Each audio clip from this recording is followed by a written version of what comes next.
ಮಾಡಿರ್ತಕ್ಕಂಥದ್ದು ಈ ಪ್ಲೇಲಿಸ್ಟ್ ಅಲ್ಲಿ ಸಿಗುತ್ತೆ. ಫೈನ್ ಸರ್, ಎಲ್ಲ ಲಿಂಕ್ಸ್ಗಳನ್ನ ಕೊಡ್ತೀನಿ. ಪ್ಲೇಲಿಸ್ಟ್ದು ಡಿಸ್ಕ್ರಿಪ್ಷನ್ ಬಾಕ್ಸಲ್ಲಿ ಇರುತ್ತೆ. ಹಾಗೆ ನಮ್ಮ ಟೆಲಿಗ್ರಾಮ್, ಇನ್ಸ್ಟಾಗ್ರಾಮ್ ಫಾಲೋ ಮಾಡಿಲ್ಲ ಮಾಡ್ಕೊಳ್ಳಿ. ಅದರ ಲಿಂಕ್ ಕೂಡ ಇದೆ ವಿಡಿಯೋದ ಕೆಳಗೆ ಡಿಸ್ಕ್ರಿಪ್ಷನ್ ಬಾಕ್ಸಲ್ಲಿ ಇದೆ ಸ್ನೇಹಿತರೆ. ಪುನೀತ್ ಫೋರಮ್ ಅಂತ ಸರ್ಚ್ ಮಾಡಿ ರೀತಿ ಸಿಂಬಲ್ ಎಲ್ಲ ಸಿಗುತ್ತೆ, ತಾವು ಜಾಯ್ನ್ ಆಗ್ಬೋದು. So welcome all. S welcome.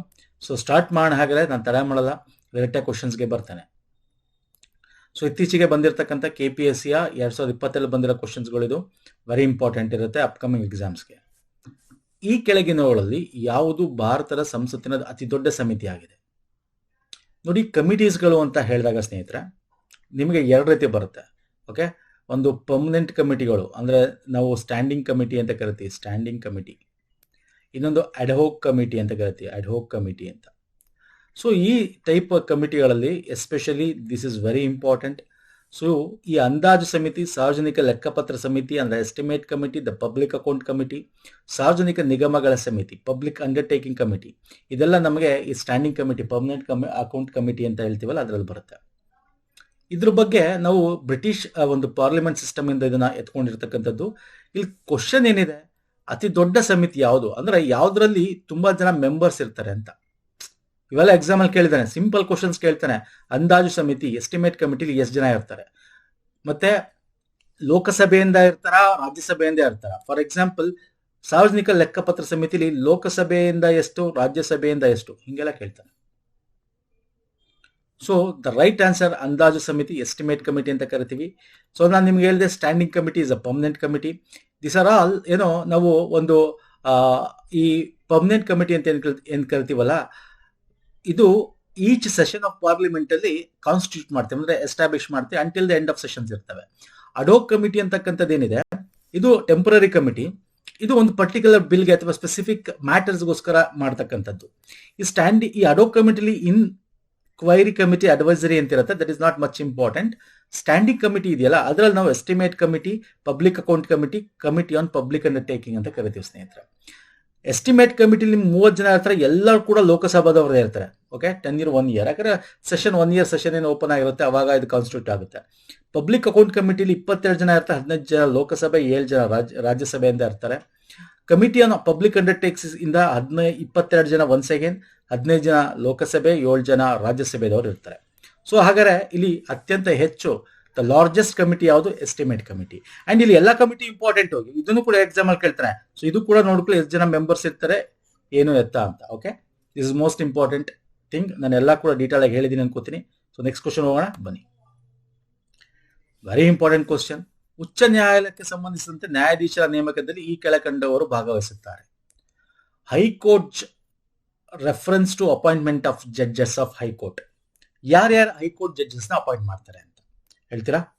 ರಾಷ್ಟ್ರಪತಿ ಇರ್ತಾರ, ರಾಜ್ಯಪಾಲರು ಇರ್ತಾರೆ, ಸರ್ವೋಚ್ಚ ನ್ಯಾಯಾಲಯದ ಮುಖ್ಯ ನ್ಯಾಯಾಧೀಶರು ಇರ್ತಾರೆ, ಭಾರತ ಅಟಾರ್ನಿ ಜನರಲ್ ಇರ್ತಾರೆ. ಇವರಂತೂ ಇರಲ್ಲ. ಈಗ ಇವರು 3 ಜನ, ಇವರು 3 ಜನದಲ್ಲಿ ಯಾರ್ಯಾರು ಇರ್ತಾರೆ? ಎಸ್ ರಾಷ್ಟ್ರಪತಿ ಇರ್ತಾರೆ. ಸರ್ವೋಚ್ಚ ನ್ಯಾಯಾಲಯದ ಚೀಫ್ ಜಸ್ಟಿಸ್ ಆಫ್ ಇಂಡಿಯಾ ಮತ್ತೆ ರಾಷ್ಟ್ರಪತಿಗಳ ಒಂದು ಮೇಲೆ ಆಗ್ತಕ್ಕಂಥದ್ದು. ಅಂಡ್ ಆಲ್ಸೋ ಆ ಪರ್ಟಿಕ್ಯುಲರ್ ರಾಜ್ಯದ ರಾಜ್ಯಪಾಲರು ಕೂಡ ಇರ್ತಾರೆ. ABC is the right answer. ಎಲ್ಲಿದೆ? Option 2 is the right answer. Option 2 is the right answer. ಯಾವುದು ಸರ್? ಆರ್ಟಿಕಲ್ ಗೊತ್ತಿರಬೇಕು, ವೆರಿ ಇಂಪಾರ್ಟೆಂಟ್. 217 ಆರ್ಟಿಕಲ್ ಹೇಳುತ್ತೆ ಸ್ನೇಹಿತರೆ. Constitution, judges of high court shall be appointed by the president in consultation with the chief justice of India and governor of that state ಅಂತ. ಅಕಸ್ಮಾತ್ ಆ state ನ chief justice of high court ಬಿಟ್ಟು other judges of high court ಇದ್ರೆ ಅವಾಗ ಇದ್ರ ಜೊತೆ ಇನ್ನೊಂದು ಸೇರಿಸ್ಕೋಬೇಕು. ಚೀಫ್ ಜಸ್ಟಿಸ್ ಆಫ್ ಹೈಕೋರ್ಟ್ ಕೂಡ ಇರ್ತಾರೆ ಅದರಲ್ಲಿ. ಅದರ್ ಜಡ್ಜಸ್ ಆಫ್ ಹೈಕೋರ್ಟ್ ಆದ್ರೆ ಬರೀ ಚೀಫ್ ಜಸ್ಟಿಸ್ ಆಫ್ ಹೈಕೋರ್ಟ್ ಆದ್ರೆ chief justice of India, president and the governor of the state ಇರ್ತಾರೆ. ಓಕೆ, ಸೊ ವೆರಿ ಇಂಪಾರ್ಟೆಂಟ್ ಇದು. Option 2 is the right answer. Shall we move to next question? Yes sir, ಬನ್ನಿ. ಭಾರತದ ರಾಷ್ಟ್ರಪತಿಯವರ ಹುದ್ದೆಗೆ ಸಂಬಂಧಿಸಿದ ಈ ಕೆಳಗಿನ ಹೇಳಿಕೆಯನ್ನು ಪರಿಗಣಿಸಿ. Fine sir. ರಾಷ್ಟ್ರಪತಿಗಳು, ರಾಜ್ಯಪಾಲರು ತುಂಬಾ ನ್ಯೂಸ್ ಇರುತ್ತೆ, ಕೇಳ್ತಾನೆ ಇರ್ತಾನೆ ಸ್ನೇಹಿತರೆ. ಇವರು ಸಂಸತ್ತಿನ ಯಾವುದೇ ಸದನದ ಸದಸ್ಯರಾಗಿರುವುದಿಲ್ಲ, ಹೌದಲ್ವಾ? That is correct. ಇವರು ಸಂಸತ್ತಿನ ಯಾವುದೇ ಸದನದ ಸದಸ್ಯರಾಗಿರುವುದಿಲ್ಲ, ದಟ್ ಇಸ್ ರೈಟ್. ಇವರು ಸಂಸತ್ತಿನ ಅವಿಭಾಜ್ಯ ಅಂಗ ಅಲ್ವಾ? ಯಾಕೆ ಇವರು ಸಂಸತ್ತು? That is integral part of parliament ಅಂತ ಯಾಕೆ ಕರಿತೀವಿ? ಇವರಿಲ್ಲ ಅಂದ್ರೆ ನಿಮಗೆ ಯಾವುದೇ ಬಿಲ್ ಮಂಡಿಸ್ತಾರಲ್ಲ ಅಪ್ರೂವ್ ಆಗಲ್ಲ ಅಲ್ವಾ? ದಟ್ ಇಸ್ ರೈಟ್ ತಾನೆ. ಈಗ ಬಿಲ್ ಮಂಡಿಸೋದಕ್ಕೆ ರಾಷ್ಟ್ರಪತಿ ಅಂಕಿತ ಬಿದ್ದಾಗ್ಲೇ ಅದು ಕಾಯ್ದೆ ಆಗೋದು. ಎಸ್, ಸಂಸತ್ತಿನ ಭಾಗವಾಗಿರ್ತಾರೆ, ಹೌದು. ಇವರು ನೈಜ ಕಾರ್ಯಾಂಗಾಧಿಕಾರಿ, ಈಸ್ ದ ರಿಯಲ್ ಎಕ್ಸಿಕ್ಯೂಟಿವ್. ಇದು ಕರೆಕ್ಟ ತಪ್ಪ? ಇವರು ರಾಷ್ಟ್ರದ ಪ್ರತಿನಿಧಿಯಾಗಿರ್ತಾರೆ, ಹೌದು. ಪ್ರೆಸಿಡೆಂಟ್ ಅನ್ನ ಹೆಸರಲ್ಲೇ ನೀವು ಅಧ್ಯಕ್ಷರು ಅನ್ನೋ ಹೆಸರಲ್ಲೇ ನಾವು ಇವರು ಯಾರೋ ಪ್ರಧಾನಮಂತ್ರಿಗಳ ಕಾರ್ಯ ನಿರ್ವಹಿಸ್ತಕ್ಕಂಥದ್ದು. ಹಾಗಾಗಿ ಇಲ್ಲಿ ನೋಡೋದಾದ್ರೆ ರಾಷ್ಟ್ರದ ಪ್ರತಿನಿಧಿಯಾಗಿರ್ತಾರೆ ರಾಷ್ಟ್ರಪತಿಗಳು, ಹೌದು. This is correct. And option 3 C ಕರೆಕ್ಟೇ ತಪ್ಪ? This is wrong. ಇವ್ರು ನೈಜ ಅಲ್ಲ, ನಾಮ ಮಾತ್ರ. ನಾನು ಹೇಳಿದ್ದು, ಇವರು ಹೆಸರಿಗೆ ಮಾತ್ರ ಅಧ್ಯಕ್ಷರಾಗಿರ್ತಾರೆ, ಇವರ ಹೆಸರಲ್ಲಿ ಮಂತ್ರಿಗಳು ಕಾರ್ಯನಿರ್ವಹಿಸ್ತಕ್ಕಂಥದ್ದು. ಹಾಗಾದ್ರೆ ಸಿ ತಪ್ಪು. ಹಾಗಾದ್ರೆ ಯಾವ್ದು ಕರೆಕ್ಟ್ ಇಲ್ಲಿ? A, B and D. ಎಲ್ಲಿದೆ A B D? Option 1 is the right answer. This is most important ಸ್ನೇಹಿತರೆ. Option 1 is the right answer. Okay, ಎಲ್ಲಿ ಬರುತ್ತೆ ಆರ್ಟಿಕಲ್ ಯಾವುದು? This is also very important. 52ನೇ ಆರ್ಟಿಕಲ್ ಇರುತ್ತೆ ಭಾರತಕ್ಕೊಬ್ಬ ರಾಷ್ಟ್ರಪತಿ ಇರಬೇಕು ಅಂತ ಹೇಳಿ.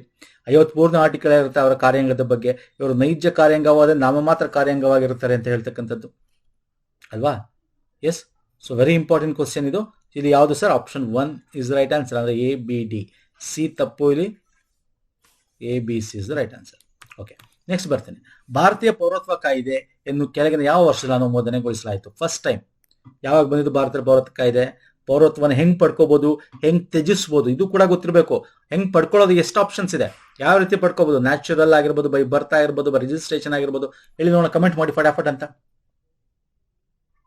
ತ್ಯಜಿಸೋದು ಹೆಂಗೆ ಅದು ಕೇಳ್ಬೋದು ಎಕ್ಸಾಮ್ ಅಲ್ಲಿ. ಆಪ್ಷನ್ಸ್ ಅಲ್ಲಿ ಯಾವ ಮೆಥಡ್ ಅಲ್ಲಿ ನಾವು ಪೌರತ್ವನ ತ್ಯಜಿಸಬಹುದು, ಪೌರತ್ವನ ಪಡ್ಕೋಬಹುದು? 1955 is the right answer. Yes, 1955 ನಾವು ಈ ಪೌರತ್ವ ಕಾಯ್ದೆ ತರ್ತೀವಿ. ಬೈ ಬರ್ತ್ ಆಗಿರ್ಬೋದು, ಬೈ ಡೆಸೆಂಟ್ ಅಂದ್ರೆ ವಂಶ, ನಮ್ಮ ತಂದೆ ತಾತ ಅವರೆಲ್ಲ ಭಾರತೀಯರಲ್ವಾ, ಪ್ರಜೆಗಳು ಅವ್ರಿಗೆ ಹುಟ್ಟಿದ್ರೆ, so that is one thing. And by registration and by naturalisation and incorporation of territory. ಯಾವ್ದಾರ ಒಂದು ಟೆರಿಟರಿನ ಇನ್ಕಾರ್ಪೊರೇಟ್ ಮಾಡಿದ್ರೆ, ಅಂದ್ರೆ ಯಾವ್ದಾರು ವಶಪಡಿಸ್ಕೊಂಡ್ರೆ ಅಲ್ವಾ. ಸ್ವತಂತ್ರ ಬಂದಾಗ ಪಾಂಡಿಚೇರಿ ಆಗಿರ್ಬೋದು, Goa, it is not integral part. 1997 August 15 ಆಮೇಲೆ ಅದನ್ನು ವಶಪಡಿಸ್ಕೋತೀವಿ ಅಲ್ವಾ, ಅವಾಗ ಇಂಟರ್ನಲ್ ಪಾರ್ಟ್ ಆಗುತ್ತೆ. ಅಲ್ಲಿನ ಜನರು ಕೂಡ ನಮ್ಮ ಭಾರತೀಯ ನಾಗರಿಕರ ಪೌರತ್ವವನ್ನು ಪಡ್ಕೊಳ್ತಾರೆ. ಆ ತರ. ಇನ್ನು ತ್ಯಜಿಸೋದು ಹೆಂಗೆ? ಬೈ ರೆನೌನ್ಸಿಯೇಷನ್ ಅಂತ ಕರೀತೀವಿ. ತ್ಯಜಿಸುವುದು, ರದ್ದು ಮಾಡುವುದು. ಅವ್ರು ಏನಾರು ಅವರೇ ಬಿಡಬೇಕು, ಅಥವಾ ಅವರು ಬೇರೆ ದೇಶದ ಪೌರತ್ವ ಪಡ್ಕೊಂಡಾಗ ಅವಾಗ ಆಟೋಮೆಟಿಕ್ ರದ್ದಾಗತ್ತೆ. ಬೈ ಡಿಪ್ರಿವಿಯೇಷನ್, ಕಸಿದುಕೊಳ್ಳುವುದು. ಸುಳ್ಳು ದಾಖಲೆ ಕೊಟ್ಟು ಪಡ್ಕೊಂಡಿದ್ರೆ ಅಂತವ್ರಿಂದ ವಾಪಸ್ ಕಸಿದುಕೊಳ್ತಕ್ಕಂಥದ್ದು. So this are all very important. ಎಲ್ಲಿ ಬರುತ್ತೆ ಇದು? ಆರ್ಟಿಕಲ್ ಯಾವುದು? 11ನೇ ವಿಧಿ ಸಂವಿಧಾನದಲ್ಲಿ ಹೇಳುತ್ತೆ ಪೌರತ್ವದ ಬಗ್ಗೆ. ಓಕೆ, ಡಿಸೆಂಬರ್ 30, 1995 ಈ ಕಾಯ್ದೆನ ಅಂಗೀಕರಿಸಲಾಯಿತು. ಒಂದೊಂದ್ಸಲ ಏನ್ ಗೊತ್ತು, ಇತ್ತೀಚೆಗೆ ಬೇರೆ ಸಣ್ಣ ಎಕ್ಸಾಮ್ಗಳಲ್ಲಿ ಕೇಳ್ತಾನೆ ಡೇಟು, ಇದು. ಓಕೆ, ಇಂಥದ್ದು ಕೂಡ ಬರ್ತಕ್ಕಂಥ ಚಾನ್ಸಸ್ ಇರುತ್ತೆ. ಫೈನ್, ನೆಕ್ಸ್ಟ್ ಕ್ವಶನ್ ಹೋಗೋಣ ಸ್ನೇಹಿತರೆ, ಬನ್ನಿ. ಭಾರತ ಸರ್ಕಾರದಿಂದ ಕೊಡಲ್ಪಡುವ ರಾಷ್ಟ್ರೀಯ ಪ್ರಶಸ್ತಿಗಳಾದ ಭಾರತ ರತ್ನ, ಪದ್ಮವಿಭೂಷಣ, ಪದ್ಮಭೂಷಣ, ಪದ್ಮಶ್ರೀ ಪ್ರಶಸ್ತಿಗಳನ್ನು, ಬಿರುದುಗಳನ್ನು ಪರಿಗಣಿಸಲಾಗುವುದಿಲ್ಲ ಎಂದು ಸರ್ವೋಚ್ಚ ನ್ಯಾಯಾಲಯ ಈ ಕೆಳಗಿನ ಯಾವ ತೀರ್ಪಿನಲ್ಲಿ ತಿಳಿಸಿದೆ? ಬಿರುದುಗಳು ಬಹುತ್ ದೂರ್ ಮೊದಲೆಲ್ಲ ಇತ್ತಲ್ಲ, ಸೊ ಆ ಬಿರುದುಗಳನ್ನ ಇವಾಗ ಇಟ್ಕೊಳ್ಳಂಗಿಲ್ಲ. Okay, officially ಇಟ್ಕೊಳ್ಳಂಗಿಲ್ಲ. ಇಲ್ಲಿ ಪದ್ಮಭೂಷಣ, ಪದ್ಮವಿಭೂಷಣ ಇದು ಕೂಡ ಬಿರುದಾಯ್ತಲ್ಲ ಅಲ್ಲಿಗೆ. ಬಟ್ ಇದು ವಂಶಾನುಪ್ರಾಪ್ತದಿಂದ ಬರಲ್ಲ. ದಟ್ ಈಸ್ ವೆರಿ ಇಂಪಾರ್ಟೆಂಟ್ ಅಲ್ವಾ. ಯಾರ ರಾಜಮನೆತನಗಳು ಯಾವ್ದಾರ ಒಂದು ದೊಡ್ಡ ಅವರು ಬಿರುದುಗಳು ಇಟ್ಕೊಂಡ್ ಬಂದಿರ್ತಾರಲ್ಲ, ಸೊ ಅದು ವಂಶಾನುಪ್ರಾಪ್ತದಿಂದ ಬಂದಿರುತ್ತೆ. ಇದು ವಂಶಾನುಪ್ರಾಪ್ತದಿಂದ ಬಂದಿರಲ್ಲ. ಸೊ ಇದು ಯಾವ ಕೇಸಲ್ಲಿ ಇರುತ್ತೆ? ಆಕ್ಚುಲಿ ಈ ಕೇಸ್ ಬರೋಕ್ಕಿಂತ ಮುಂಚೆನೆ ಸರ್ಕಾರ ಫಸ್ಟ್ ಟೈಮು ಇದನ್ನ ಅಮೆಂಡ್ ಮಾಡ್ತಾರೆ. ಆರ್ಟಿಕಲ್ ಯಾವ್ದು ಬರುತ್ತೆ, ವಿಧಿ ಯಾವ್ದು ಬರುತ್ತೆ ಹೇಳಿ, ಕಮೆಂಟ್ ಮಾಡಿ ನೋಡೋಣ. ವಿಧಿ ಯಾವ ವಿಧಿಯಲ್ಲಿ ಬರುತ್ತೆ ಇದು? ಎಸ್, ಆರ್ಟಿಕಲ್ ಹೇಳಿ ನೋಡೋಣ ಸ್ನೇಹಿತರೆ. ಆರ್ಟಿಕಲ್ ಯಾವ್ದ್ರಲ್ಲಿ ಬರುತ್ತೆ ಕಮೆಂಟ್ ಮಾಡ್ತೀರಾ? 18 ಸಬ್ ಕ್ಲಾಸ್ 1 ಅಂತ ಅಮೆಂಡ್ ಮಾಡ್ತಾರೆ. ಇದು ಯಾವ ಕೇಸಲ್ಲಿ ಹೇಳುತ್ತೆ? ಇಲ್ಲೇ ಕೊಟ್ಟಿದ್ದಲ್ಲ 18. ಯಾವ ಕೇಸಲ್ಲಿ ಹೇಳುತ್ತೆ? ಬಾಲಾಜಿ ರಾಘವನ್ ವರ್ಸಸ್ ಭಾರತದ ಒಕ್ಕೂಟ, ಯೂನಿಯನ್ ಆಫ್ ಇಂಡಿಯಾ.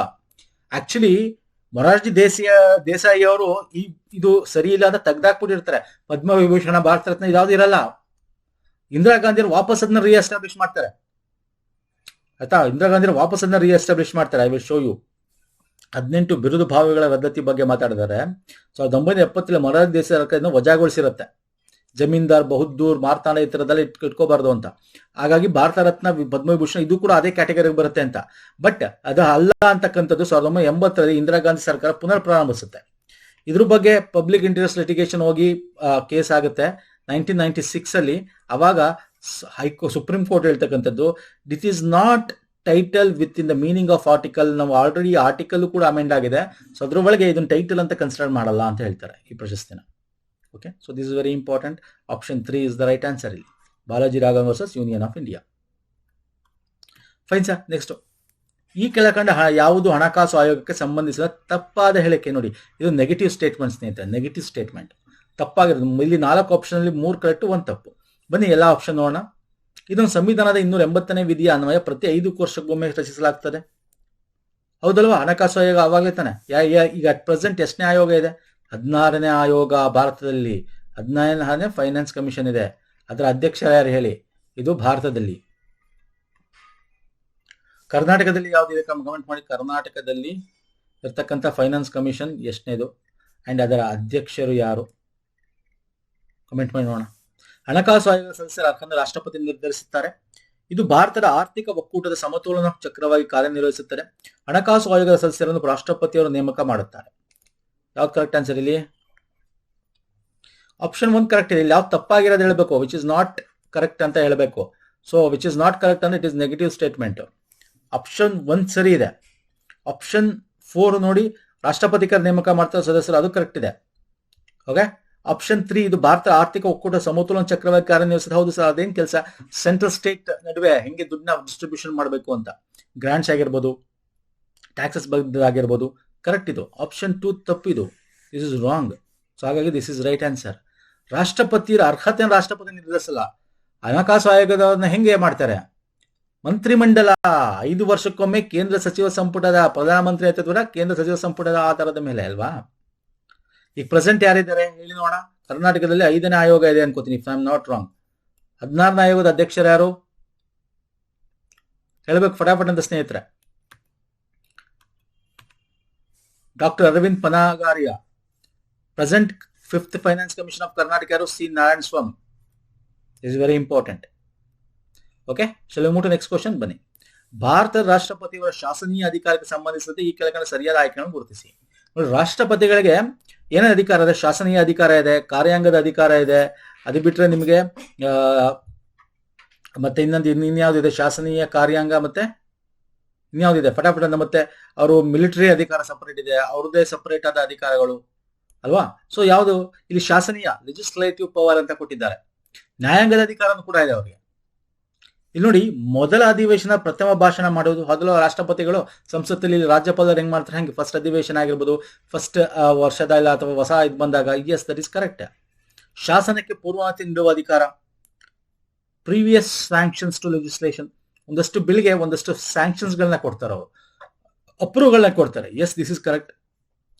ವಿಟೋ ಅಧಿಕಾರ. ಎಸ್, ಇವೆಲ್ಲ ಶಾಸನಕ್ಕೆ ಸಂಬಂಧಪಟ್ಟಿರೋದು. ಇಲ್ಲಿ ಕೇಳಿದ್ರು ಶಾಸನೀಯ ಅಧಿಕಾರ. ಇಲ್ಲಿ ಶಾಸನೀಯ ಅಧಿಕಾರ ಮಾತ್ರ ನೀವು ಟಿಕ್ ಹಾಕ್ಬೇಕು. ವಿಟೋ ಪವರ್ ಅಂದ್ರೆ ಏನು? ಎಸ್, ಅವರು ಒಂದಷ್ಟು ವಿಟೋ ಪವರ್ ಯೂಸ್ ಮಾಡ್ತಾರೆ.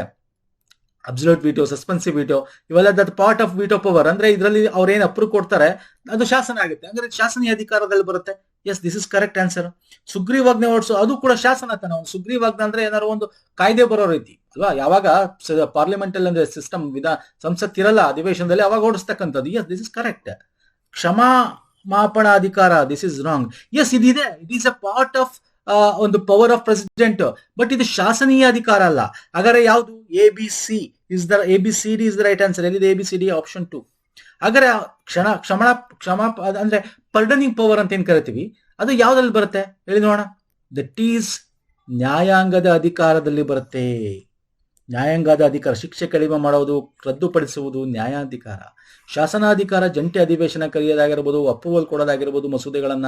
ಈಗ ಆಂಗ್ಲೋ ಇಂಡಿಯನ್ ಇಲ್ಲ, ಲೋಕಸಭೆಗೆ 12 ಜನ ನಾಮಕರಣ ಮಾಡೋದಾಗಿರ್ಬೋದು ಅಲ್ವಾ, ರಾಜ್ಯಸಭೆಗೆ, ಇವೆಲ್ಲ ಅವರ ಶಾಸನೀಯ. ಕಾರ್ಯಾಂಗ ಅಧಿಕಾರ ಅಂದ್ರೆ ಏನು?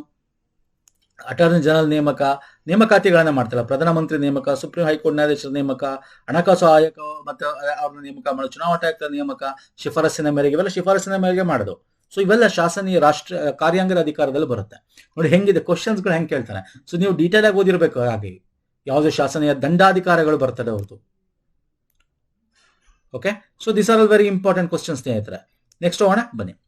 ಈ ಕೆಳಗಂಡ ವ್ಯಾಜ್ಯವು ಭಾರತ ಸಂವಿಧಾನ ಅನುಚ್ಛೇದ 365ಗೆ ಸಂಬಂಧಿಸಿದೆ. ಯಾವುದು ಸರ್? 365 ಅಂದ್ರೆ ರಾಜ್ಯದಲ್ಲಿ ತುರ್ತು ಪರಿಸ್ಥಿತಿ, ಎಮರ್ಜೆನ್ಸಿ ಅಥವಾ ತುರ್ತು ಪರಿಸ್ಥಿತಿ? ಯಾವ ಕೇಸ್ ಇದ್ರ ಬಗ್ಗೆ ಹೇಳೋದು? Simple question. SR ಬೊಮ್ಮಾಯಿ ಮತ್ತೆ ಭಾರತದ ಒಕ್ಕೂಟ ಅಂದ್ರೆ ಬೊಮ್ಮಾಯಿ ಸರ್ಕಾರ, ಜನತಾದಳ ಇತ್ತು ಅವಾಗ ಏನಾಗುತ್ತೆ, ಒಂದಷ್ಟು ಜನ ಪಕ್ಷ ತೊರೆದಿರ್ತಾರೆ, ಅವ್ರಿಗೆ ಫ್ಲೋರ್ ಟೆಸ್ಟ್ ಮಾಡಕ್ ಕೊಡಬೇಕಾಯ್ತು. ಅಂದ್ರೆ ಅವರು ಬಹುಮತ ಇದೆಯೋ ಇಲ್ವೋ ಅಂತ ವಿಧಾನ ಮಂಡಲದಲ್ಲಿ ಸಾಬೀತು ಮಾಡಕ್ಕೆ ಅವ್ರಿಗೆ ಆ ಚಾನ್ಸಸ್ ಕೊಡಲ್ಲ. ರಾಜ್ಯಪಾಲರು ಶಿಫಾರಸ್ ಮಾಡ್ಬಿಡ್ತಾರೆ ರಾಷ್ಟ್ರಪತಿ ಅವರು ಆಡಳಿತಕ್ಕೆ ಅವರು ಓಕೆ ಅಂದ್ಬಿಡ್ತಾರೆ, ಸರ್ಕಾರ ಡಿಸ್ಮಿಸ್ ಮಾಡ್ಬಿಡ್ತಾರೆ. ಸೊ ಇದು ಅವರು ಕೋರ್ಟ್ಗೆ ಹೋಗ್ತಾರೆ, ಅವಾಗ ಹೇಳ್ತಕ್ಕಂಥದ್ದು. ಸೊ ರಾಜ್ಯ ತುರ್ತು ಪರಿಸ್ಥಿತಿ ಬಗ್ಗೆ ಯಾವಾಗ ರಾಜ್ಯ ತುರ್ತು ಪರಿಸ್ಥಿತಿ ಮಾಡ್ಬೋದು? ಐದರ್ ಸಂವಿಧಾತ್ಮಕವಾಗಿ ಕಾರ್ಯನಿರ್ವಹಿಸಲು ವಿಫಲ ಆಗಿರ್ಬೇಕು ಆ ಸರ್ಕಾರ, ಅಥವಾ ಬಹುಮತವಿಲ್ಲದ ಸರ್ಕಾರ, ರಚನೆಗೆ ಅಸಾಧ್ಯನೇ ಆಗ್ತಾ ಇಲ್ಲ, ಯಾವುದೇ ಕೋಯಿಲೇಷನ್ ಆಗ್ತಾ ಇಲ್ಲ ಅವಾಗ, ಅಥವಾ ರಾಜ್ಯದ ಕಾನೂನು ವ್ಯವಸ್ಥೆ ನಿಭಾಯಿಸುವಲ್ಲಿ ವಿಫಲವಾದಾಗ, ಅಥವಾ ರಾಜ್ಯವು ಹೊರ ರಾಷ್ಟ್ರಗಳ ಆಕ್ರಮಣಕ್ಕೊಳಗಾದಾಗ, ಮಿಲಿಟರಿ ದಂಗೆ ಆ ರಾಜ್ಯದಲ್ಲಿ ಆದಾಗ, ಅವಾಗ ಆ ರಾಜ್ಯದಲ್ಲಿ ತುರ್ತು ಪರಿಸ್ಥಿತಿ ಹೇರ್ಬೋದು ಅಂತ ಹೇಳ್ತಕ್ಕಂಥದ್ದು. ದಿಸ್ ಆರ್ ಆಲ್ ಪಾಯಿಂಟ್ಸ್ ಇದೆಯಲ್ಲ, ಇದ್ರ ಬಗ್ಗೆ ಕೂಡ ಕ್ವಶನ್ಸ್ ಬಂದಿವೆ ಸ್ನೇಹಿತರೆ.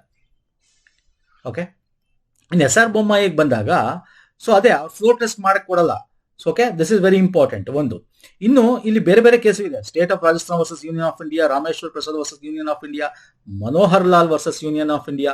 So this are also very important. So ಇದ್ರ ಬಗ್ಗೆ ನಾವು ನೋಡೋದಾದ್ರೆ, state of Rajasthan versus union of India ಏನಿದೆ, ಇದು ಸೆಂಟ್ರಲ್ ಅಲ್ಲಿ ಗೌರ್ಮೆಂಟ್ ಚೇಂಜ್ ಆಗುತ್ತೆ, ಅಲ್ಲಿ ಕಾಂಗ್ರೆಸ್ ಇರಲ್ಲ, ಬೇರೆ ಗೌರ್ಮೆಂಟ್ ಬರುತ್ತೆ. ಆಗ ಸ್ಟೇಟ್ ಅಲ್ಲಿ ಇರ್ತಕ್ಕಂಥ ಗೌರ್ಮೆಂಟ್ಗಳನ್ನ ಏನೋ ಅಡ್ವೈಸ್ ಮಾಡೋದು ಸೆವೆರಲ್ ಗೌರ್ಮೆಂಟ್ಸ್ ಏನಂತ ಡಿಸಾಲ್ವ್ ಮಾಡಿದಿಮ್ಮ ಇದು ಅಂತ ಒಂದು ರೀತಿ. ಯಾಕಂದ್ರೆ ಅವಾಗೆಲ್ಲ ಹಂಗೆ ಸ್ಟೇಟ್ ಅಲ್ಲಿ ಯಾವ್ದಿರುತ್ತೆ ಸೆಂಟ್ರಲ್ ಅದೇ ಇರ್ತಾ ಇತ್ತು ಯೂಶಲಿ ಮೋಸ್ಟ್. ಅವಾಗೆಲ್ಲ ವೋಟಿಂಗ್ ಜನಗಳು ಹಂಗೆ ಆಗ್ತಾ ಇದ್ರು, ಯಾಕಂದ್ರೆ ಒಟ್ಟಿಗೆ ಎಲೆಕ್ಷನ್ಸ್ ಗಳು ನಡೀತಾ ಇರ್ತಿತ್ತು ಅಲ್ವಾ. ಸೊ ಅವಾಗ ಒಟ್ಟಿಗೆ ಯಾವ್ದು ಆಯ್ಕೆ ಮಾಡ್ಬೇಕು, ಸೆಂಟ್ರಿಗೆ ಹೋದ್ರೆ ಸ್ಟೇಟ್ ಹಂಗೆ ಆಗ್ತಾ ಇತ್ತು. ಬಟ್ ಯಾವಾಗ ಅದು ರಿವರ್ಸ್ ಆಗ್ತಾ ಹೋಗ್ತದಲ್ಲ, ಸೊ ಅವಾಗ ಆ ಒಂದು ಕೇಸಲ್ಲಿ ಹೇಳ್ತಕ್ಕಂಥದ್ದು ಇದು. ಇನ್ನೊಂದು Rameshwar Prasad union of India, ಇದು ಕೂಡ ಇದು ಈ ಜಡ್ಜ್ಮೆಂಟ್ ಏನ್ ಹೇಳುತ್ತೆ ಅಂತಂದ್ರೆ, ಬಿಹಾರಲ್ಲಿ ಲೆಜಿಸ್ಲೇಟಿವ್ ಅಸೆಂಬ್ಲಿ ವಾಸ್ ಅನ್ಕಾನ್ಸ್ಟಿಟ್ಯೂಷನಲ್ ಅಂತ ಹೇಳ್ತಕ್ಕಂಥದ್ದು, ಡಿಸೊಲ್ಯೂಷನ್ ಮಾಡ್ತಕ್ಕಂಥದ್ದು. ಯಾವ ಬೇಸಿಸ್ ಮೇಲೆ court observe decision of governor arbitrary violated principle of natural justice. ಅಂದ್ರೆ ಇಲ್ಲಿ ವಿತೌಟ್ ಎನಿ ಏನೋ ಯಾವುದೇ ಆದ ಒಂದು ಬಹುಮತ ಇಲ್ಲ ಅಂತ ಮಾಡಕ್ಕಾಗಲ್ಲ ಪಕ್ಷಕ್ಕೆ. ಯಾವುದೇ ಕೋಯಿಲೇಷನ್ ಆಗುತ್ತಾ, ಟೈಮ್ ಕೊಡಬೇಕು, ಅತಿ ದೊಡ್ಡ ಪಕ್ಷಕ್ಕೆ ಕರಿಬೇಕು. ನಮ್ಮ ರಾಜ್ಯದಲ್ಲಿ ಹಂಗೆ ಆಗಿದ್ದಲ್ವಾ. ಈಗ ಲಾಸ್ಟ್ ಒಂದು ಎಲೆಕ್ಷನ್ಸ್ ವಿಧಾನಸಭೆ ನೋಡಿದ್ರೆ ಅತಿ ದೊಡ್ಡ ಪಕ್ಷವಾಗಿ ಬಿಜೆಪಿ ಇತ್ತು, ಬಟ್ ಬಹುಮತ ಇರಲಿಲ್ಲ. ಬಿಜೆಪಿ ಕರೆದ್ರು ಅವರು, ಬಿಜೆಪಿ ಬಂತು, ದೊಡ್ಡ ಪಕ್ಷ ಕರೀತಾರೆ, ಫಸ್ಟ್ ಅಪರ್ಚುನಿಟಿ ಕೊಡಬೇಕು. ಅವ್ರು ಬಂದ್ರು, ಮಾಡಿದ್ರು, 2 ದಿನಕ್ಕೆ ರಾಜೀನಾಮೆ ಕೊಟ್ರು. ಯಾಕೆ? ಅವ್ರು ಬಹುಮತ ಸಾಬೀತು ಮಾಡಕ್ಕಾಗ್ಲಿಲ್ಲ, ಯಾರು ಬೇರೆ JDS ಆಗ್ಲಿ ಬೇರೆ ಯಾರು ಕರ್ಕೊಂಬರಕ್ಕಾಗ್ಲಿಲ್ಲ, ಆಪರೇಷನ್ ಕಮಲನೂ ಆಗಿಲ್ಲ ಅಷ್ಟರಲ್ಲಿ. ಸೊ ಹಂಗೆ ಬಹುಮತದಕ್ಕೆ ಕೊಡಬೇಕು ಒಂದು. ನಾನು Manohar Lal Sharma versus union of India, ಇದು ಪ್ರೈವಸಿ ಬಗ್ಗೆ ಆರ್ಟಿಕಲ್ 21 ಏನ್ ಹೇಳುತ್ತೆ, privacy and surveillance, Pegasus spyware ಅಂತಕ್ಕಂಥದ್ದು ಒಂದು ಅವರ ಪ್ರೈವಸಿನ ಒಂದು ಕದಿಯತಕ್ಕಂಥದ್ದು. ಸೊ ಇದ್ರ ಬಗ್ಗೆ ತುಂಬಾ ಡೀಟೇಲ್ ಏನ್ ಬೇಕಾಗಿಲ್ಲ, ಇದ್ರ ಬಗ್ಗೆ ಜಸ್ಟ್ ತಿಳ್ಕೊಳ್ಳಿ ಯಾವ್ದಕ್ಕೆ ಸಂಬಂಧಪಟ್ಟಿದ್ದು ಅಂತ. ಓಕೆ, ಸೊ ಇಲ್ಲಿ ರೈಟ್ ಆನ್ಸರ್ ಯಾವ್ದು? SR Bommai versus union of India. Next ಬರ್ತೇನೆ. ಭಾರತದ ಸಂವಿಧಾನದ ಅನುಸಾರ ರಾಜ್ಯದ ಅಡ್ವೊಕೇಟ್ ಜನರಲ್ ಅವರಿಗೆ ಸಂಬಂಧಿಸಿದಂತೆ ಈ ಕೆಳಗಿನ ಯಾವ ಹೇಳಿಕೆಗಳು ಸರಿಯಾಗಿದೆ? ನಾವು ಅಟಾರ್ನಿ ಜನರಲ್ ಅಂತೀವಿ, ಅಂದ್ರೆ ಅಟಾರ್ನಿ ಜನರಲ್ ಇಸ್ ಭಾರತದ ಲಾಯರ್ ಅವರು. ನಮ್ಮ ಕರ್ನಾಟಕ ಅಂದ್ರೆ ರಾಜ್ಯಗಳಲ್ಲಾದ್ರೆ ಅಡ್ವೊಕೇಟ್ ಜನರಲ್ ನಮ್ಮ ಸರ್ಕಾರದ ಲಾಯರ್ ಅವರು ಅಲ್ವಾ, ಇವ್ರಿಗೆ ಸಂಬಂಧಪಟ್ಟಂತೆ. ರಾಜ್ಯದ ರಾಜ್ಯಪಾಲ ನೇಮಕಗೊಳ್ತಾರೆ, ಹೌದು, ನೇಮಕಗೊಳ್ಳೋದು ಇವರೇ, ಶಿಫಾರಸ್ ಮಾಡೋದು ರಾಜ್ಯ ಸರ್ಕಾರ ಅಲ್ವಾ ಸರ್? ಎಸ್. ರಾಜ್ಯಪಾಲರ ಇಚ್ಛೆ ಇರುವವರೆಗೂ ಹುದ್ದೆಯಲ್ಲಿ ಮುಂದುವರಿಯುತ್ತಾರೆ. ಎಸ್, ಹಂಗೆ ಇರೋದು, ಇಷ್ಟು ವರ್ಷ ಅಂತಿಲ್ಲ. ಅಂದ್ರೆ ಅರ್ಥ ಏನು? ಸರ್ಕಾರ ಇರ್ತಾರೆ, ಬಟ್ ರಾಜ್ಯಪಾಲರ ನೇಮಕ ಮಾಡೋದು ಯಾರು? ಹಾಗಾಗಿ ಯಾರು ನೇಮಕ ಮಾಡಿರ್ತಾರಲ್ಲ, ಯಾರು ಅವ್ರಿಗೆ ಸೈನ್ ಹಾಕಿ ಕೊಟ್ಟಿರ್ತಾರಲ್ಲ, ನೇಮಿಸಿದವ್ರು ಯಾರು ಇರ್ತಾರಲ್ಲ, ಸೊ ಅವರ ಇಚ್ಛೆವರೆಗೆ ಇರ್ತಾರೆ ಅಂತಾನೆ ಇರುತ್ತೆ ಯಾವಾಗ್ಲೂ. That is correct. ಇವರ ಉಚ್ಚ ನ್ಯಾಯಾಲಯದ ನ್ಯಾಯಾಧೀಶರಾಗಿ ನೇಮಕೊಳ್ಳಲು ಇರಬೇಕಾದ ಅರ್ಹತೆ ಹೊಂದಿರಬೇಕು. ಹೌದು, ಯಾರು ಹೈಕೋರ್ಟ್ ಆಫ್ ಜಡ್ಜಸ್ ಆಗೋ ಅರ್ಹತೆ ಇರುತ್ತೆ ಅಂತವ್ರನ್ನೇ ನಮ್ಮ ಒಂದು ಅಡ್ವೊಕೇಟ್ ಜನರಲ್ ಆಗಿ ನೇಮಕ ಮಾಡೋದು. This is correct. ಇವರ ವೇತನವನ್ನು ಭಾರತದ ಸಂಚಿತ ನಿಧಿಯಿಂದ ಕೊಡೋದಾದ್ರೆ ದಿಸ್ ಇಸ್ ರಾಂಗ್. ಕರ್ನಾಟಕದಲ್ಲಿ ಕೆಲಸ ಮಾಡೋರಿಗೆ ಭಾರತದ ಸಂಚಿತ ನಿಧಿಯಿಂದ ಯಾಕೆ ಕೊಡಬೇಕು? ಅರ್ಥ ಆಗ್ತಿದೆಯಲ್ಲ? ಕರ್ನಾಟಕದಲ್ಲಿ ಕೆಲಸ ಮಾಡೋರಿಗೆ ಭಾರತ ಸರ್ಕಾರದ ಸಂಚಿತ ನಿಧಿಯಿಂದ ಯಾಕೆ ಕೊಡ್ತಾರೆ? Simple question, common sense. This is wrong. ಇವರು ರಾಜ್ಯ ಶಾಸನ ಸಭೆಯಲ್ಲಿ ಭಾಗವಹಿಸುವ ಮತ್ತು ಮಾತನಾಡುವ ಹಕ್ಕು ಹೊಂದಿರ್ತಾರೆ. ಹೌದು, ಇವರು ಪಾರ್ಟಿಸಿಪೇಟ್ ಮಾಡ್ಬೋದು ಸೆಷನ್ ಅಲ್ಲಿ, ಬಟ್ ವೋಟ್ ಹಾಕೋ ಅಧಿಕಾರ ಇರಲ್ಲ. ಹಾಗಾದ್ರೆ ಡಿ ಮಾತ್ರ ತಪ್ಪು. ABCE is the right answer. ಯಾವ್ದು ಬರುತ್ತೆ ಸರ್ ಆರ್ಟಿಕಲ್ ಹೇಳ್ತೀರಾ? ಆರ್ಟಿಕಲ್ ಯಾವುದು? 165.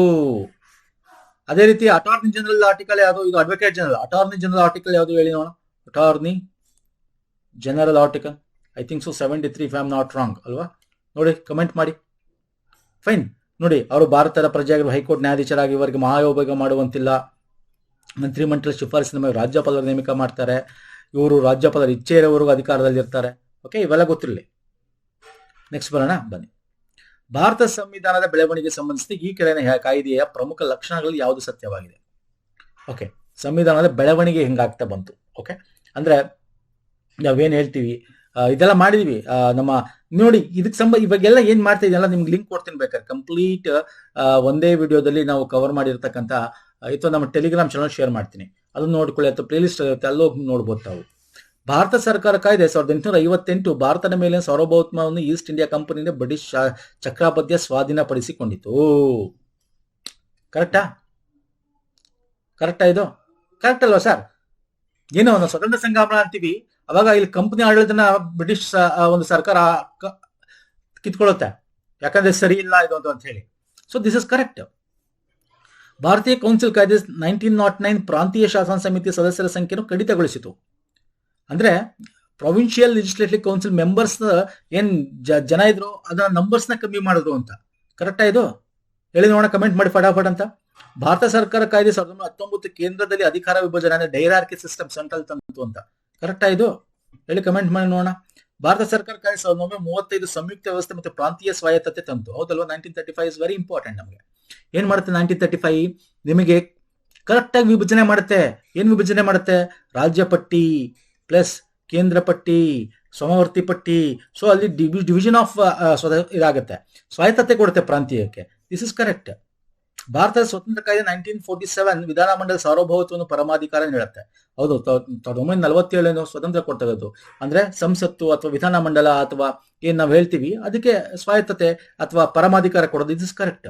ಹಂಗಾರೆ ಇಲ್ಲಿ ಎಲ್ಲ ಕರೆಕ್ಟಾ? ಇಲ್ಲ. ಆಪ್ಷನ್ 2 ತಪ್ಪು, ಆಪ್ಷನ್ 3 ತಪ್ಪು. ಯಾಕೆ ಆಪ್ಷನ್ 2 ತಪ್ಪು? ಸದಸ್ಯರ ಸಂಖ್ಯೆಯನ್ನ ಕಡಿತಗೊಳಿಸಿತು ಅಲ್ಲ, ಇಲ್ಲಿ ಇನ್ಕ್ರೀಸ್ ಹೆಚ್ಚಿಸಿತು. ಕರೆಕ್ಟಾಗಿ ಓದ್ಬೇಕು. This is very important. And 1919 ಅಂದ್ರೆ 1919 ಏನಿದೆ, ಕೇಂದ್ರದಲ್ಲಿ ಅಧಿಕಾರ ವಿಭಜನೆ ಮಾಡಲಿಲ್ಲ. ಪ್ರೊವಿನ್ಷಿಯಲ್ ಡೈರಾರ್ಕಿ ತಂತ್ರ. ಈ dyarchy system in not in the centre, it is in the ಪ್ರಾಂತೀಯದಲ್ಲಿ. ಪ್ರಾಂತೀಯ ಅಥವಾ ಪ್ರೊವಿನ್ಷಿಯನ್ಸ್, ಓಕೆ, ಅಲ್ಲಿ ತಂದಿದ್ದು. ಹಾಗಾಗಿ ಆಪ್ಷನ್ ಬಿ ಅಂಡ್ ಸಿ ತಪ್ಪು. ಐ ವಿಲ್ ಶೋ ಯು ನೋಡಿ. 1990 ಮಿಂಟೋ ಮಾರ್ಲೆ ಕಾಯ್ದೆ ಅಂತೀವಿ. ಇಲ್ಲಿ ಕೇಂದ್ರ ಶಾಸಕ ಸದಸ್ಯ ಸಂಖ್ಯೆಯನ್ನು 16ರಿಂದ 68ಗೆ ಹೆಚ್ಚಿಸಲಾಯಿತು, ಕಡಿಮೆ ಮಾಡಲಿಲ್ಲ. ಒಂದು. ಇನ್ನು ಮಾಂಟೆಗೋ ಚೆಲ್ಮ್ಸ್ಫೋರ್ಡ್ ನಾವು ಓಪನ್ ಮಾಡಿದ್ರೆ 1919 ಇವೆಲ್ಲ ನಾವು ಮಾಡಿದೀವಿ ಸ್ನೇಹಿತರೆ. ನಾನು ಹೇಳಿದ್ನಲ್ಲ, ನಮ್ಮ ಸಿಂಗಲ್ ವಿಡಿಯೋ ಏನಿದೆ 5.5 ಗಂಟೆದು ಕಂಪ್ಲೀಟ್ ಪೊಲಿಟಿ, ಅದರ ನೋಡಿ, ಅಥವಾ ಪ್ಲೇ ಲಿಸ್ಟ್ ಇದೆ, ಅಲ್ಲೋಗು ಕೂಡ ನೋಡಬಹುದು ನೀವು. ಪ್ರಾಂತ್ಯದಲ್ಲಿ ದ್ವಿಮುಖ ಡೈರಾರ್ಕಿ ಸಿಸ್ಟಮ್ ಪ್ರಾಂತ್ಯದಲ್ಲಿ ತಂದಿದ್ದು, ಕೇಂದ್ರದಲ್ಲ.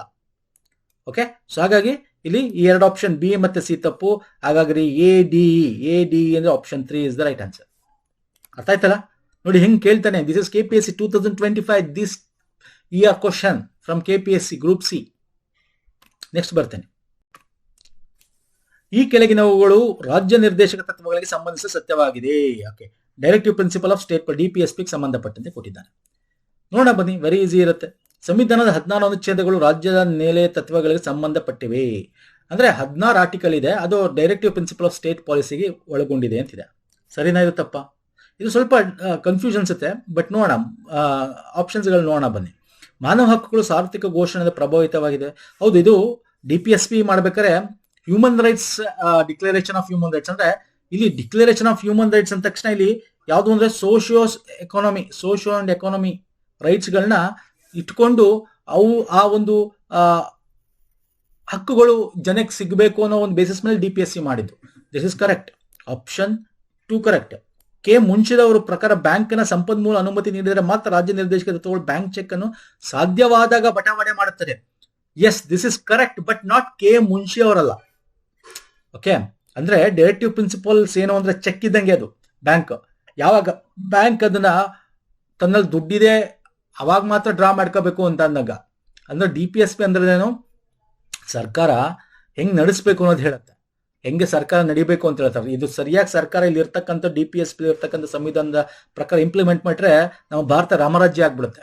ಯಾಕಂದ್ರೆ ದುಡ್ಡು ಬೇಕು, ಅದಕ್ಕೆ ಎಲ್ಲಾ ತರ ಪ್ರೋಗ್ರಾಮ್ಸ್ಗಳನ್ನ ಇಂಪ್ಲಿಮೆಂಟ್ ಮಾಡಬೇಕು, ಸಮಾನತೆ ತರಬೇಕು ಅಂದ್ರೆ. ಸೊ ಸರ್ಕಾರ ದುಡ್ಡು ಬೇಕು ಅಂದ್ರೆ ದುಡ್ಡಿದ್ದಾಗ ಮಾತ್ರ ಅದನ್ನ ತರಕ್ ಸಾಧ್ಯ. ಸೊ ಹಂಗಾಗಿ ಕರೆಕ್ಟ್ ಅದು, ಬಟ್ ಇದನ್ನ ಕೆ ಮುಂಚೆ ಹೇಳಿಲ್ಲ, ಹಂಗಾಗಿ ಆಪ್ಷನ್ ಬಿಸಿ ತಪ್ಪು. ಮೂಲಭೂತ ಹಕ್ಕುಗಳ ಸಲಹಾ ಸಮಿತಿ ನೀಡಿದ ಸಲಹೆ ಮೇರೆಗೆ ಸೇರಿಸಲಾಯಿತು. ಹೌದು, ದಿಸ್ ಇಸ್ ಕರೆಕ್ಟ್. ಯಾರು ಹೇಳಿದ್ರು ಅದನ್ನ? ಯಾರು ಹೇಳಿದ್ದು ಹೇಳಿ ನೋಡೋಣ, ಕಮೆಂಟ್ ಮಾಡಿ. ಆಪ್ಷನ್ ಎ ಕೂಡ ಆಕ್ಚುಲಿ ಕರೆಕ್ಟ್. DPSP ಯಾವ ಒಂದು ಆರ್ಟಿಕಲ್ ಬರುತ್ತೆ? ಭಾಗ 4 ಬರುತ್ತೆ, ನಿಮ್ಗೆ ಗೊತ್ತಿದೆ. ಭಾಗ 4 ಆರ್ಟಿಕಲ್ 36ರಿಂದ 51. ಆಕ್ಚುಲಿ 36ರಿಂದ 51 DPSP ಅಂತ ಹೇಳುತ್ತಲ್ವಾ. ಇಲ್ಲಿ ಎಷ್ಟು ಒಟ್ಟು 16 ಆರ್ಟಿಕಲ್ ಆಯ್ತು, 16 ವಿಧಿಗಳು ಕರೆಕ್ಟ್. ಬಟ್ ಇಲ್ಲಿ 36 ಮತ್ತು 37 ಇದೆಯಲ್ಲ, 36 ಸ್ಟೇಟ್ ಅಂದ್ರೆ ಏನು ಅಂತ ಡೆಫಿನಿಷನ್ಸ್ ಕೊಡುತ್ತೆ ಆರ್ಟಿಕಲ್. 37 ಇದು ನಾನ್ ಜಸ್ಟಿಸಬಲ್ ಅಂತ ಹೇಳುತ್ತೆ. ನಾನ್ ಜಸ್ಟಿಸಬಲ್ ಅಂದ್ರೆ ಇದು ಇಂಪ್ಲಿಮೆಂಟ್ ಮಾಡಿಲ್ಲ ಅಂತ ಹೇಳಿ ನೀವು ಕೋರ್ಟ್ಗೆ ಹೋಗಕ್ಕಾಗಲ್ಲ. ಓಕೆ, ನಾನ್ ಜಸ್ಟಿಸಬಲ್, ಇಂಪ್ಲಿಮೆಂಟ್ ಆಗಿಲ್ಲ ಇದು ಅಂತ ನೀವು ಕೋರ್ಟ್ಗೆ ಹೋಗಕ್ಕಾಗಲ್ಲ. ಇದು ಇವೆರಡು ಆರ್ಟಿಕಲ್ ಇರ್ತೀನಿ. ಮಿಕ್ಕಿದೆಲ್ಲ DPSP ಬೇರೆ ಬೇರೆ ವಿಧಗಳನ್ನ ಅಂದ್ರೆ ಸಮಾಜವಾದಿ ತತ್ವಗಳನ್ನ, ಗಾಂಧಿವಾದಿ ತತ್ವಗಳನ್ನ, ಉದಾರವಾದಿ ತತ್ವಗಳನ್ನ ಹೇಳ್ತಾ ಹೋಗುತ್ತೆ. ಬಟ್ ಓವರ್ ಆಲ್ ನೋಡಿದ್ರೆ ಇದೇ ಒಂದು ರಾಜ್ಯ ನಿರ್ದೇಶಕ ತತ್ವಗಳು ಭಾಗ 4 ಅಡಿಯಲ್ಲೇ ಬರ್ತಕ್ಕಂಥದ್ದು. ಏನು ಈ 36ರಿಂದ 51 ಒಟ್ಟು 16. ಸೊ ಇಲ್ಲಿ ನಮಗೆ ಡೀಟೇಲ್ ಆಗಿ ಕೊಟ್ಟಿಲ್ಲ, ಸಿಂಪಲ್ ಆಗಿ ಕೊಟ್ಟಿದ್ದಾರೆ. There are 16 articles dealing with DPSP. Yes, this is correct ಆಗುತ್ತೆ. ಅವಾಗ ಹಾಗಾದ್ರೆ ABDE ಇದೆಯಾ? ಇದೆ. Option 3 is the right answer ಆಗುತ್ತೆ. ಆಪ್ಷನ್ ಸಿ ಯಾಕೆ ತಪ್ಪು? ಡೆಫಿನಿಷನ್ ಕರೆಕ್ಟ್, ಬಟ್ ಕೆ ಮುಂಚೆ ಅಲ್ಲ. ಯಾರೋ KT ಶಾ ಹೇಳಿದ್ದನ್ನ. It is this statement court ಹೇಳಿದ್ಯಾರು ಅಂದ್ರೆ KT ಶಾ, ಕೆ ಮುಂಚೆ ಅಲ್ಲ. ಅರ್ಥ ಆಯ್ತಾ? ಯಾರು ಸರ್? KT ಶಾ. ಅರ್ಥ ಆಗಿದೆ ಅನ್ಕೋತೀನಿ. ನೆಕ್ಸ್ಟ್ ಬರ್ತೇನೆ ಸ್ನೇಹಿತರೆ. ಭಾರತೀಯ ಸಂವಿಧಾನ ಪ್ರಕಾರ ನ್ಯಾಯಾಂಗ ವಿಮರ್ಶಾ ಅಧಿಕಾರ ಹೊಂದಿರುವವರು ಯಾರು? ಜುಡಿಷಿಯಲ್ ರಿವ್ಯೂ ಏನಾರೋ ಹೊಸ ಕಾಯ್ದೆ ಬಂದಾಗ, ಸೊ ಇವನ್ ಜುಡಿಷಿಯಲ್ ರಿವ್ಯೂ ಅಂತಕ್ಕಂಥ ನ್ಯಾಯಾಂಗ ವಿಮರ್ಶೆ ಅಂತಕ್ಕಂತಿಲ್ಲ. It is a basic structure of the doctrine, basic structure of constitution ಅಲ್ಲೇ ಬರುತ್ತೆ. ಇದನ್ನ ತೆಗಿಯಕ್ಕಾಗೋದಿಲ್ಲ. ಫಂಡಮೆಂಟಲ್ ರೈಟ್ಸ್ ಅದನ್ನ ಅವರು ಉಲ್ಲಂಘನೆ ಮಾಡಿ ಯಾವುದೇ ಕಾಯ್ದೆ ಮಾಡಕ್ಕಾಗಲ್ಲ. ಅರ್ಥ ಆಗ್ತಿದೆಯಲ್ಲ? ಸೊ ಇದನ್ನ ಈ ತರದೆಲ್ಲ ಬಂದಾಗ ಕಾಯ್ದೆಗಳನ್ನ ರಿವ್ಯೂ ಮಾಡ್ತಾರೆ. ಯಾರು ಮಾಡಕ್ ಸಾಧ್ಯ ಅದನ್ನ? ಸುಪ್ರೀಂ ಕೋರ್ಟ್ ಮಾತ್ರನಾ, ಹೈಕೋರ್ಟ್ ಮಾತ್ರನಾ, ಅಥವಾ ಸುಪ್ರೀಂ ಅಂಡ್ ಹೈಕೋರ್ಟ್ ಎರಡೂನಾ, ಅಥವಾ ಉಚ್ಚ ನ್ಯಾಯಾಲಯಗಳು ಮತ್ತು ಅಧೀನ ನ್ಯಾಯಾಲಯಗಳು ಸಬಾರ್ಡಿನೇಟ್ ಅಂದ್ರೆ ಡಿಸ್ಟ್ರಿಕ್ಟ್ ಕೋರ್ಟ್ಗಳು, ಸೆಷನ್ಸ್ ಕೋರ್ಟ್ಗಳು ಇವುಗಳು ಮಾಡುತ್ತಾ? ಇದಂತೂ ತಪ್ಪು. ಮಾಡೋದು ಯಾವುದು ಸರ್? ಯಾವುದು ಮಾಡೋದು? ಸುಪ್ರೀಂ ಕೋರ್ಟ್ ಅಂಡ್ ಹೈಕೋರ್ಟ್ ಎರಡೂ ಬರುತ್ತೆ ಅದರಲ್ಲಿ. Supreme court, high court. ಯಾವುದು ಆರ್ಟಿಕಲ್? ಹೈಕೋರ್ಟ್ ಈಗ ಆರ್ಟಿಕಲ್ 226 ಯಾವ್ದಿದೆ ಅಲ್ವಾ? ರಿಟ್ ಅರ್ಜಿಗಳನ್ನ ಹಾಕ್ತಿವಿ ಅಲ್ವಾ? 226 ಇದು ನಮ್ಮ ಹೈಕೋರ್ಟ್ಗೆ ಬರುತ್ತೆ. ಆರ್ಟಿಕಲ್ 32 ಸುಪ್ರೀಂ ಕೋರ್ಟ್ ಬರುತ್ತೆ. ಆರ್ಟಿಕಲ್ 13, 133 ಇವೆಲ್ಲ ಇದೆಯಲ್ಲ, 131, 245 ಇದೆಲ್ಲ ನಾನು ಕೊಟ್ಟಿದ್ದೀನಿ, ಸಿಂಪಲ್ ಆಗಿ ನೋಡ್ಕೋಬಹುದು. ಆರ್ಟಿಕಲ್ 13 ಹೇಳುತ್ತೆ ವಯೋಲೇಟ್ಸ್ ಫಂಡಮೆಂಟಲ್ ರೈಟ್ ವಾಯ್ಡ್ ಅಂತ. ಫಂಡಮೆಂಟಲ್ ರೈಟ್ಸ್ ಗಳನ್ನ ವಯೋಲೇಟ್ ಮಾಡ್ತಕ್ಕಂಥ ಎಲ್ಲಾ ಕಾಯ್ದೆಗಳು ನಲ್ ಅಂಡ್ ವಾಯ್ಡ್ ಅಂತ ಹೇಳುತ್ತೆ. ಆರ್ಟಿಕಲ್ 32 ನಿಮ್ಗೆ ಗೊತ್ತಿದೆ, ರಿಟ್ ಬಗ್ಗೆ ಇರ್ತಕ್ಕಂಥದ್ದು. 130, 136 ಏನ್ ಹೇಳುತ್ತೆ? ಕೋರ್ಟ್ಸ್ ಒರಿಜಿನಲ್ ಅಪಿಲೇಟ್ ಜ್ಯೂರಿಸ್ಡಿಕ್ಷನ್ ಬಗ್ಗೆ ಮಾತಾಡುತ್ತೆ. ಓಕೆ, ಅಂದ್ರೆ ಯಾವ್ದಾದ್ರು ಕೆಳಗಿನ ನ್ಯಾಯ ತಪ್ಪು ಮಾಡೋದನ್ನ ರಿವ್ಯೂ ಮಾಡ್ತಕ್ಕಂಥದ್ದು, ತನ್ನಕ್ಕೆ ತರಿಸ್ಕೊಳ್ತಕ್ಕಂಥ ಅಧಿಕಾರ ಕೊಟ್ಟಿರ್ತಕ್ಕಂಥದ್ದು.